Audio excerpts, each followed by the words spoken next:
उस जमाना वो बड़ा अजीब जमाना था यार। उस जमाने में भी यही आग लगाने की कोशिश की जा रही। अय्याश था उफ, हमारे नबी के बारे में जिसके हया का और शर्म का आलम यह था कि एक औरत ने अपना हाथ बढ़ाकर कहा था कि मुझसे हाथ मिला लीजिए, अरे अल्लाह के नबी, मैं आपके हाथ पर हाथ रखकर बैत करना चाहती हूं कि मैं शिर्क नहीं करूंगी, चोरी नहीं करूंगी, जिना नहीं करूंगी। तो अल्लाह के रसूल से सहाबा हाथ मिला रहे थे, ऐसे हाथ पे हाथ रखकर बैत कर रहे थे कि मैं शिर्क नहीं करूंगा, चोरी नहीं करूंगा, जिना नहीं करूंगा, जुआ नहीं खेलूंगा, शराब नहीं पीऊंगा। तो औरतों ने समझा कि शायद हाथ मिलाना जरूरी है बैत के लिए, तो एक औरत ने पर्दा उठाकर ऐसे हाथ बढ़ाया और कहा कि मुझसे हाथ मिलाइए, मैं भी बैत करती हूं कि चोरी नहीं करूंगी, शिर्क नहीं करूंगी, जिना नहीं करूंगी, शराब नहीं पीऊंगी।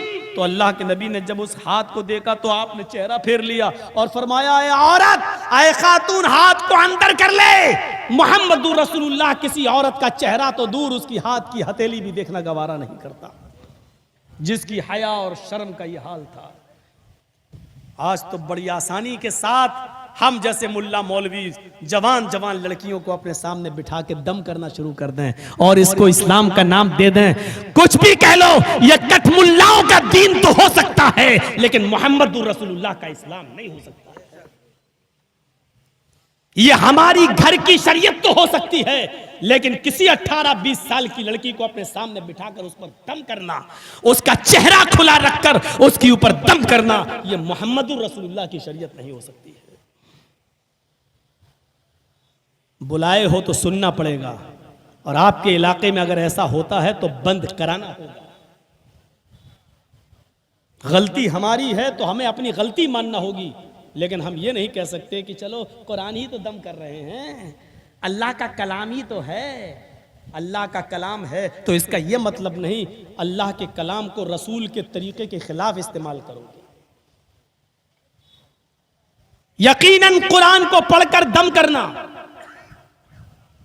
मुअव्वज़तैन कुल औज़ु बिरब्बिल फलक कुल औज़ु बिरब्बिन नास पढ़कर दम करना जायज है, सूरह फातिहा पढ़ के दम करना जायज है,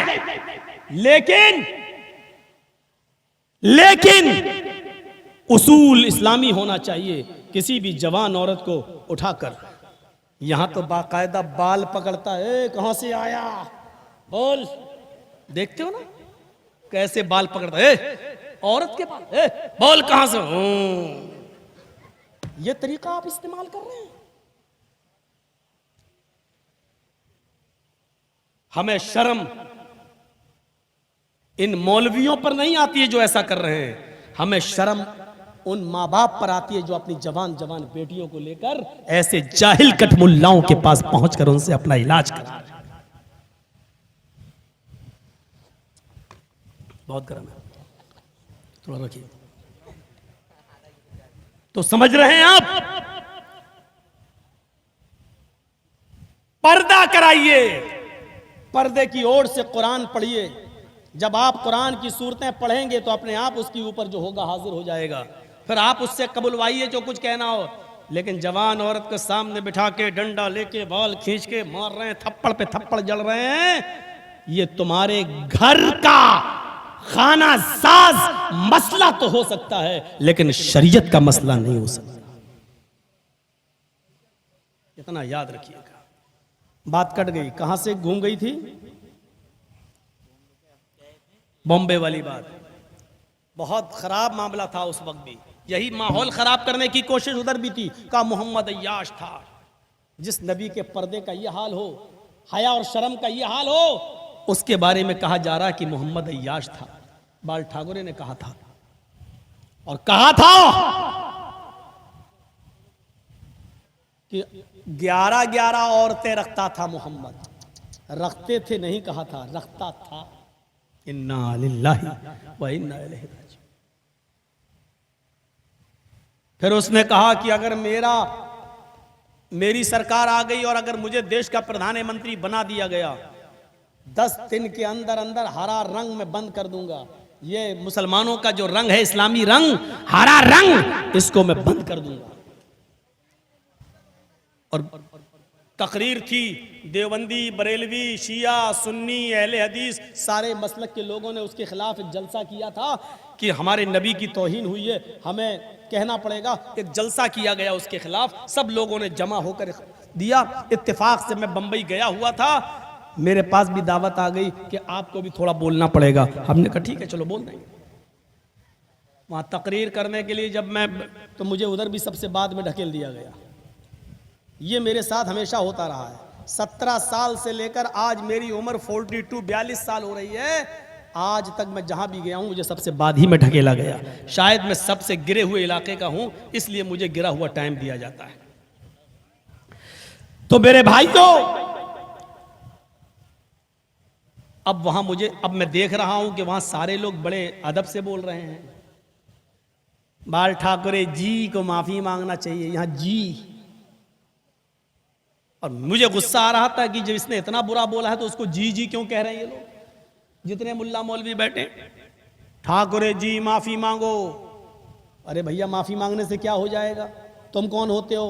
उसने गुस्ताखी की नबी की शान में, तो तुम कौन होते हो माफ करने वाले अगर वो माफी भी मांग ले तो? बात यह होनी चाहिए थी कि उसको कानूनी तौर पर सजा मिलनी चाहिए, केस होना चाहिए और अरेस्ट होना चाहिए, और भारत का जो कानून कहता है उसके मुताबिक उसको सजा मिलनी चाहिए। माफी मांगने का क्या? तो सब ने बोला। उस वक्त इमाम बुखारी साहब भी थे, वो आज तो अहमद बुखारी साहब हैं, इनके वालिद साहब थे वो अब्दुल्ला बुखारी साहब, उनका भी था बयान। उन्होंने भी यही कहा था कि बहुत गलत बात हुई है, हमारे नबी की शान में गुस्ताखी हुई है, माफ़ी मांगी जाए। लेकिन 17 साल की उम्र थी मेरी। कहते हैं कि ये उम्र बड़ी खतरनाक होती है। 17 का मतलब खतरा। अब हमारा जब नंबर आया तो हमको क्या मालूम था कि हालात इतने खराब हो जाएंगे मेरी तकरीर के बाद। मैंने कहा कोई माफी आफी नहीं। मैंने कहा कि बाल ठाकुरे ने जो ये बोला है कि मेरा नबी अय्याश था, मोहम्मद अय्याश था, मैं पूछना चाहता हूं हिंदू धर्म के ठेकेदार बाल ठाकुरे से। मैंने जी भी कुछ नहीं कहा। मैंने कहा होगा, अपने घर का नेता है तू, आसमान से तू उसी तरह पैदा हुआ जिस तरह हम अपनी मां के पेट से पैदा हुए हैं। बड़े कैसे हो गए? सब बराबर है, भारत का हर नागरिक बराबर दर्जा रखता है। तो मैंने कहा कि अगर 11 बीवी रखने वाला अय्याश हो गया तो मुझे ठाकुरे बताए महाभारत में लिखा है कृष्ण कन्हैया की 16,108 गोपियां थीं। कितनी थीं? 16,108।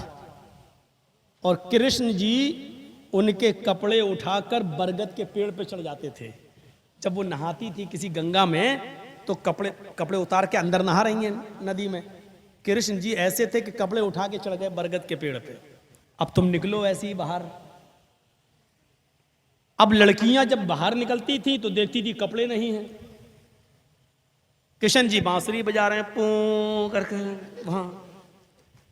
अब लड़कियों की नजर पड़ती वहां तो कहती हैं ये तो कृष्ण जी हैं, कपड़े ये। बोले मेरे पास आओ और कपड़े ले जाओ, ये महाभारत में लिखा। मैं क्या करूं? अब मैंने ये बयान करना शुरू कर दिया और वहां देख रहा हूं एक एक करके पुलिस वाले आते चले जा रहे हैं। अब मैं समझा कि सिक्योरिटी के लिए आ रहे हैं, मुझे क्या मालूम था ये पकड़ने के लिए आ रहे हैं। 17 साल की उम्र, इतना समझदारी नहीं थी। मैंने कहा बताओ, कृष्ण जी कह रहे हैं कि इधर आओ। तो लड़कियां मारे शर्म के एक हाथ ऊपर रख लिया, सीना छिपा लिया, एक हाथ शर्मगाह पे रख लिया ऐसे, और चलने लगी कपड़ा लेने के लिए। तो किशन जी बोलते नहीं, दोनों हाथ छोड़ दो, ऊपर से हाथ हटाओ, नीचे वाला भी हाथ हटाओ, दोनों हाथ खोल कर आओ मेरे पास। मैंने कहा बाल ठाकुरे जी क्या कहोगे कृष्ण जी के बारे में? हमारे नबी ने तो हाथ की हथेली तक देखना गवारा नहीं की, और मुकाबला कर रहे हो तुम हमारे नबी का, तकाबुल कर रहे हो हमारे नबी का कृष्ण जी से। 11 बीवी रख ली तो अय्याश, और 16,108 रखता था, उसको क्या कहोगे? फिर मैं आ गया हरे रंग पर। मैंने कहा ठाकुरे जी तुम क्या, तुम्हारे बाप, ये शब्द मेरा मौजूद है, तुम क्या, तुम्हारे बाप भी हरा रंग बंद नहीं कर पाएंगे। हमने कहा कितनी हरी चीजों पर पाबंदी लगाओगे? तुम तो सब्जियां भी खाते हो तो हरे रंग की खाते हो। अल्हम्दुलिल्लाह तुम सब्जियां भी खाते हो तो वो भी इस्लामी रंग से रंगी हुई हैं। हमने कहा लौकी, परवल, पालक, मेथी, ये सारी चीजें जो खाते हो ये सारी सब्जियां हरे रंग से रंगी हुई हैं। हमने कहा आपके लाल रंग से रंगी हुई 2 ही 3 चीजें आती हैं, एक शलजम, एक टमाटर, एक गाजर। हमने कहा और भी कुछ लाल चीजें हैं जो हम लोग खाते हैं। अगर लाल रंग से इतना प्यार है तो तुम भी खाना शुरू कर दो। हमने तो वहां नाम भी ले लिया था, यहां नाम नहीं लूंगा, कभी कभी भरोसा उड़ भी जाता है कि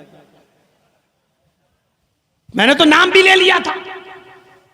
बस इतना ही बोल पाया था, आगे कुछ बोलने ही नहीं दिया, वहीं रोक दिया गया और हाथ में हथकड़ी डाल दी। उस वक्त में इतना और पतला दुबला था कि हथकड़ी भी निकल जाती थी हाथ से। तब उन्होंने पकड़ लिया कस के ऐसे, चलिए। बांद्रा के थाने में हमको ले जाया गया, रात भर रखा गया। सुबह जेल पहुंचाने की तैयारी थी, पता चला नाबालिग है, मामला यहीं सिपटा दो, निपटा दिया गया। दिलीप कुमार बेचारा रात ही में आए, 50,000 का मुचलका भरा, जमानत मिल गई, वहीं से छोड़ दिया गया। लेकिन दूसरे दिन मुझे जाना पड़ा ठाकुर जी के पास। उन्होंने कहा इसको लेके आओ। दिलीप कुमार हमको लेके वहां पहुंचे, गया, बहुत देर बात हुई, सिग्नेचर हुए, लिखा गया, हलफनामा बना, आज तक मेरे पास रखा हुआ है वो हलफनामा। वो लिखा गया, एग्रीमेंट हुआ, आज के बाद न तुम मेरे खिलाफ बोलोगे न हम तुम्हारे खिलाफ बोलोगे। हमने कहा हम जैसे मामूली लोगों के खिलाफ आप बोलिए, लेकिन इस्लाम के खिलाफ नहीं। हम ना आपके मजहब के खिलाफ बोलेंगे, ना आप हमारे धर्म के खिलाफ बोलेंगे। इस पे कंप्रोमाइज हुआ। उसके बाद वहाँ से चले,